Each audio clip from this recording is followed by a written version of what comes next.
நேயர்களுக்கு வணக்கம். இன்றைய வீடியோவிலே சுகாதிபதியான 4ஆம் பாவக கிரகம் 12 பாவகங்களில் இருந்தால் என்ன பலன்களை தருவார் என்பதை விளக்கி இந்த வீடியோவிலே பேசுகிறேன். நான் ஒரு 10 நாட்களாக உடல்நிலை சரியில்லாமல் இருந்ததால் சிகிச்சை பெற்று வந்தேன். அதனால் வீடியோ போட முடியவில்லை. இனி தொடர்ந்து வீடியோ போடுவேன் என்ற நம்பிக்கையோடு உங்களிடம் தெரிவித்துக் கொள்கிறேன்.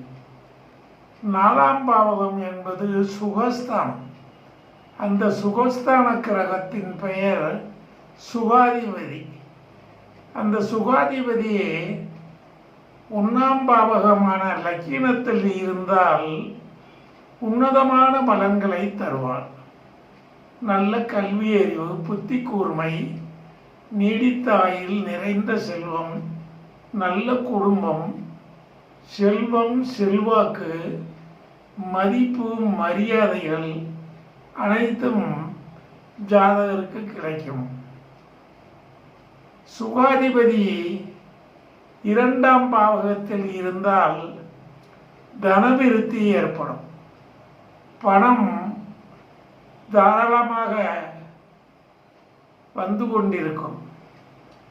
அடுத்து குடும்பம் மேன்மையடையும், புகழடையும்.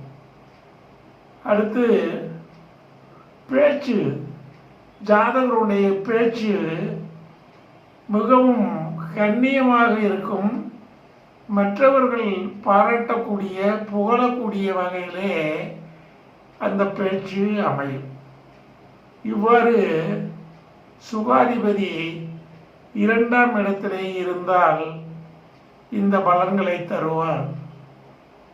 சுகாதிபதி 3ஆம் இடத்திலே இருந்தால் சகோதர நாசம், உடல்நலக்குறைவு, செல்வமின்மை, ஏழ்மை, கடன்படுதல், மற்றவர்களால் மதிக்கப்படாத ஒரு நிலை, கல்வி அறிவு இல்லாத ஒரு நிலை, இவற்றையெல்லாம் தரும் என்று ஜோதிட சாஸ்திரத்திலே சொல்லப்பட்டிருக்கிறது.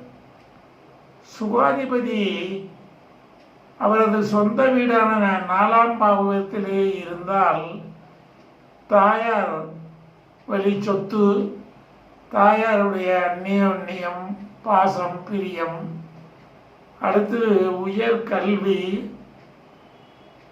மந்திர சித்தி, பேச்சிலே ஒரு நேர்மை, அந்த பேச்சால் மற்றவர்கள் புகழக்கூடிய ஒரு நிலை, நல்ல குடும்ப அந்தஸ்து, இவற்றையெல்லாம் சுகாதிபதி சொந்த வீடான சுகஸ்தானத்திலே இருந்தால் கிடைக்கும் என்று ஜோதிட சாஸ்திரத்திலே சொல்லப்பட்டிருக்கிறது.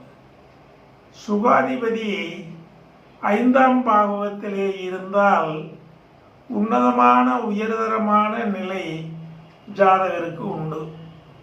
5ஆம் பாவகம் என்பது பூர்வ புண்ணிய ஸ்தானம். நல்ல பூர்வ புண்ணியம் ஜாதகருக்கு கிடைக்கும். நல்ல புத்திர பேர்கள் ஜாதகருக்கு கிடைக்கும். தந்தையார் வழி சொத்துக்கள், பாட்டனார் தந்தையார் வழி சொத்துக்கள் ஜாதகருக்கு கிடைக்கும். மிகப்பெரிய பணக்காரராக ஆவார் என்று ஜோதிட சாஸ்திரத்திலே சொல்லப்பட்டிருக்கிறது. சுகாதிபதியான கிரகம் 6ஆம் பாவகத்திலே இருந்தால் நோய் நொடியை தருவார். கடன்பட வேண்டிய அவசியம் இருக்கும். கோர்ட்டு வழக்குகளிலே தலையீடு இருக்கும். பல்விதமான இடையூறுகள், ஏழ்மை நிலை, கஷ்டம் இவற்றையெல்லாம் சந்திக்க நேரும். இவ்வாறு சொல்லப்பட்டிருக்கிறது. சுகாதிபதி 7ஆம் பாவகத்திலே இருந்தால் நல்ல குடும்பம், நல்ல மனைவி, அடுத்து மனைவி வழி சொத்துக்கள் ஜாதகருக்கு கிடைக்கும். கூட்டு தொழிலிலே அமோகமான வருமானத்தையும் நல்ல கூட்டாளியையும் பெற்று செய்தொழில் விருத்தியடையும். இவ்வாறு ஜோதிட சாஸ்திரத்திலே சொல்லப்பட்டிருக்கிறது. சுகாதிபதியான கிரகம் 8ஆம் இடத்திலே இருந்தால், 8ஆம் இடம் என்பது மறைவு ஸ்தானம். அதில் இருந்தால் திருடர் பயம், தவறுகளை செய்தல், பணத்திற்காக ஆசைப்பட்டு ஏதாவது அநாகரிகமான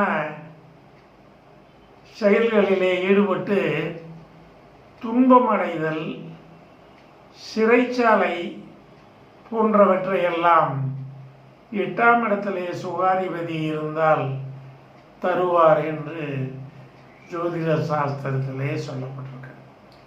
9ஆம் இடமான பாக்கியஸ்தானத்திலே சுகாதிபதி இருந்தால் தந்தையார் அபிவிருத்தி, தந்தையார் வழி சொத்துக்கள், அடுத்து உயர் கல்வியை ஜாதகர் பெறுதல், செய்தொழில் விருத்தி, உத்தியோகம் முதலியவற்றை தரும் என்று ஜோதிட சாஸ்திரத்திலே சொல்லப்பட்டிருக்கிறது.